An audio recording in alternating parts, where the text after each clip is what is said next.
नमस्कार मित्रों, आपका बहुत बहुत स्वागत हमारे YouTube channel teaching learning event with Anil पर। मित्रों, आज हम इस वीडियो में पढ़ेंगे डीएलएड द्वितीय सेमेस्टर गणित के पाठ्यक्रम के अंतर्गत प्रगुणों पर आधारित संक्रियाएं चल रही थी इकाई 4। उसी के क्रम में आज आगे हम पढ़ेंगे पूर्ण संख्या में भाग की संक्रिया। कल हमने गुणा की संक्रिया को पढ़ा था, आज हम उसके आगे पढ़ेंगे पूर्ण संख्या में भाग की संक्रिया किस प्रकार से परगुणों के आधार पर की जाती है, इसको देखेंगे।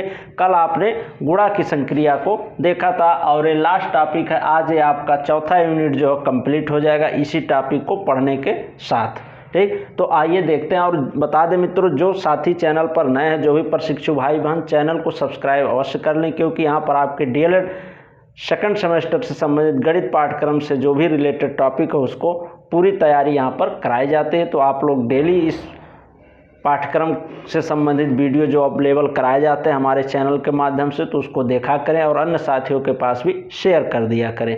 तो आइए देखते हैं, आज का टॉपिक है पूर्ण संख्या में भाग की संक्रिया। ठीक, और इसमें देखेंगे ये टाइप दिया गया है।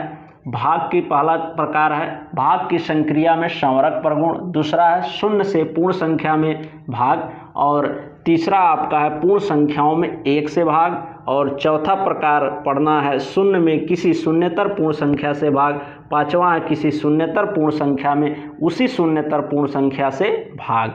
तो ये 5 प्रकार के प्रगुणों को भाग की संक्रिया के अंतर्गत आपको पढ़ना है, अध्ययन करना है। तो आइए शुरू करते हैं। पहला, भाग की संक्रिया में संवरक प्रगुण। ठीक, संवरक प्रगुण को आप भली बात इससे परिचित हैं, जान रहे हैं। जैसा कि मैंने पिछले जोड़ घटाना गुणा में आपको बताया किस प्रकार से संवरक प्रगुण होता है, इसको क्या कहते हैं। तो संवरक प्रगुण यही कहता है कि अगर किसी पूर्ण संख्या में अगर भाग की संक्रिया हम कर रहे हैं तो दो पूर्ण संख्याओं की भाग की संक्रिया अगर करें तो एक पूर्ण संख्या ही प्राप्त होनी चाहिए। जिस प्रकार से कल हम गुणा की संक्रिया में पढ़े थे कि जब दो पूर्ण संख्याओं का हम गुणा करते हैं तो एक पूर्ण संख्या प्राप्त होती है, उसी प्रकार से इसमें भी आपको चेक करना है इस संवरक प्रगुण के अंतर्गत कि भाग की संक्रिया में जब दो पूर्ण संख्याओं का हम भाग करेंगे तो क्या एक पूर्ण संख्या ही प्राप्त होती है। ठीक, तो इसको आइए चेक करते हैं। मान लीजिए हमने ले लिया दो पूर्ण संख्याएं 5 और 6 ले लिया। ठीक, और एक ले लेता हूँ 5 और 0। ठीक, ये दो पूर्ण संख्या हमने ले लिया, दोनों का भाग करेंगे। ठीक, और देखेंगे क्या एक पूर्ण संख्या प्राप्त हो रही है। अगर एक पूर्ण संख्या प्राप्त हो रही है दोनों दशाओं में तो संवरक प्रगुण को भाग की जो संक्रिया है फॉलो करेगी। तो आइए देखते हैं। 5 और 6 ले लिया यानी 6/5 हो जाएगा, यानी 6 में 5 से भाग आपको देना है। तो 5 से आप भाग देंगे तो क्या बचेगा, 1 शेष बच जाएगा। ठीक, पूरा भाग नहीं कटेगा।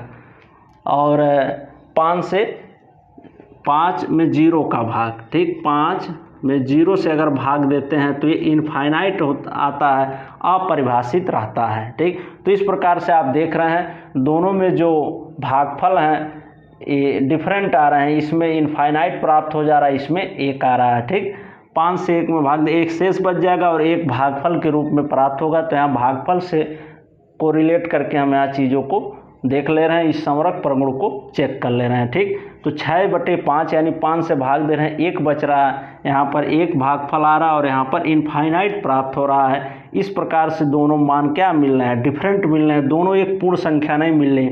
यहाँ पर तो आपको एक पूर्ण संख्या मिल रही है, ठीक, एक, लेकिन यहाँ पर इनफाइनाइट अपरिभाषित मिल रहा है जो एक पूर्ण संख्या नहीं है। तो इस प्रकार से भाग की संक्रिया में संवरक प्रगुण पूर्णतः लागू नहीं होता है।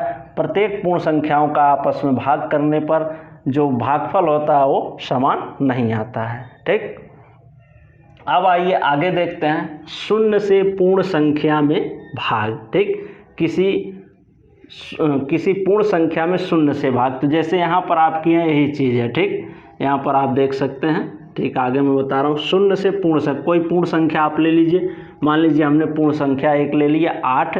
अब इसमें कारा भाग करिए आप कितने से, शून्य से। शून्य से पूर्ण संख्या में भाग, पूर्ण संख्या हो गया, भाग कितने करना है, शून्य से। तो ये ध्यान दीजिएगा, शून्य से किसी भी संख्या में हम भाग देते हैं तो इनफाइनाइट आता है, वो अपरिभाषित रहता है। ठीक, तो यहाँ पर भी इनफाइनाइट आएगा, इसको बोलेंगे अपरिभाषित। यानी ये चीज़ें अपरिभाषित नहीं है, अनंत आता है भागफल, यहाँ पर इनफाइनाइट मान लिया जाता है। तो यहाँ पर आप देख रहे हैं शून्य से पूर्ण संख्या में भाग देने पर क्या हो जाएगा, कोई पूर्ण संख्या मैंने लिया 8, उसमें 0 से भाग दिया, इनफाइनाइट अपरिभाषित रहता है। ठीक, यही आपको यहाँ पर स्पष्ट करना है इस दूसरे पॉइंट के अंतर्गत। अब आगे देखते हैं, तीसरा पॉइंट आपका है पूर्ण संख्याओं में 1 से भाग। ठीक, कोई पूर्ण संख्या ले लीजिए आप, मान लीजिए हमने ले लिया 5, अब इसमें हम 1 से भाग करेंगे। ठीक, ऐसे नहीं समझ पा रहे हैं, 5 भागा 1 लिखिए, यही चीज़ें हो रही हैं, 5/1। तो अगर हम किसी संख्या में पूर्ण संख्या में 1 से भाग करते हैं तब क्या आता है, तो वही संख्या ही क्या होती है, भागफल के रूप में हमें प्राप्त होती है। ठीक, ये ध्यान दीजिएगा। तो 1 से भाग अगर देंगे 5 में तो 1 पचइये 5, यानी जो भागफल आपका आएगा वो वही संख्या प्राप्त होगी, उतने ही बार में 1 से कटेगी। तो इसका मतलब यही है कि अगर हम किसी पूर्ण संख्या में ठीक 1 से भाग देते हैं तो वही संख्या भागफल के रूप में हमें प्राप्त होती है। यही होता है पूर्ण संख्याओं में 1 से भाग का जो संक्रिया होता है। ठीक, अब आइए चौथा पॉइंट देखते हैं, शून्य में किसी शून्यतर पूर्ण संख्या से भाग। शून्य में किसी शून्यतर, तो यहाँ पर आपको समझना पड़ेगा पहले शून्यतर पूर्ण संख्या किसे कहते हैं। ठीक, तो शून्यतर का मतलब होता है, ठीक, यहाँ नोट में आप लिख लीजिएगा, नोट, शून्यतर का मतलब होता है शून्य को छोड़कर। शून्यतर का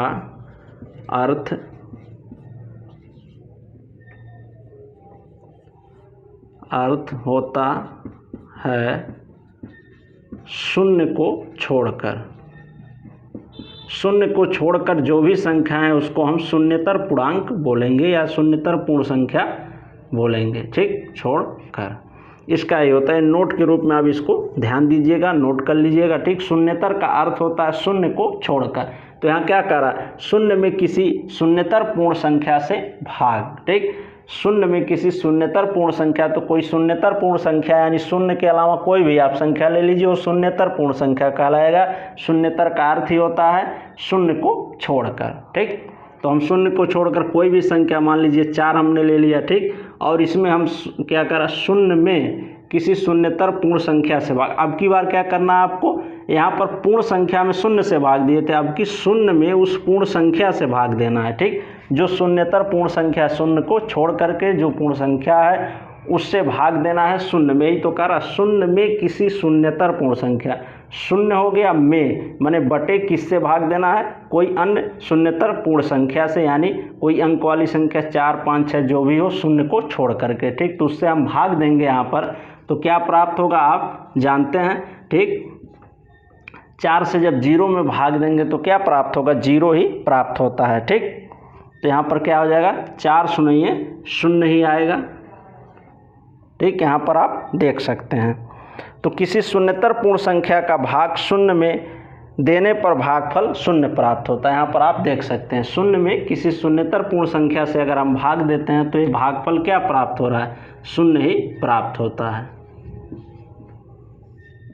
यहाँ पर स्पेस नहीं है, मैं उस चीज़ को बोल दे रहा हूँ लेकिन लिख नहीं रहा हूँ, तो आप ध्यान दीजिएगा कि किसी शून्यतर पूर्ण संख्या से शून्य में जब हम भाग देते हैं तो भागफल शून्य मिलता है। और यहाँ ऊपर आपने देखा, अगर एक से किसी पूर्ण संख्या में भाग देते हैं तो क्या मिलता है, वही संख्या हमें प्राप्त हो जाती है। ठीक, और जब शून्य में किसी शून्यतर पूर्णांक से यानी 0/0 में भाग देंगे किसी संख्या का, तो वहाँ पर हमें 0 ही भागफल प्राप्त होता है। ठीक, अब आइए पांचवा देखते हैं, किसी शून्यतर पूर्ण संख्या में उसी संख्या से भाग।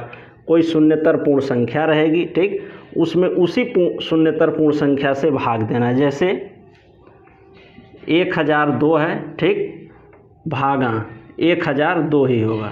ठीक, यही करा, किसी शून्यतर पूर्ण संख्या में उसी शून्यतर पूर्ण संख्या से भाग, तो क्या आ जाएगा आप जानते हैं, जब संख्याएं सेम रहते हैं। ठीक, 1 का भाग 1 में देंगे तो 1 ही प्राप्त होगा, 2 का भाग 2 में हम देंगे तो 2 ही प्राप्त होगा। ठीक, 2 1 अन्य 2 यानी 1 आएगा। ठीक, कट करके क्या आ जाएगा, 1 ही यहाँ पर 1 जो आपका भागफल के रूप में प्राप्त होगा।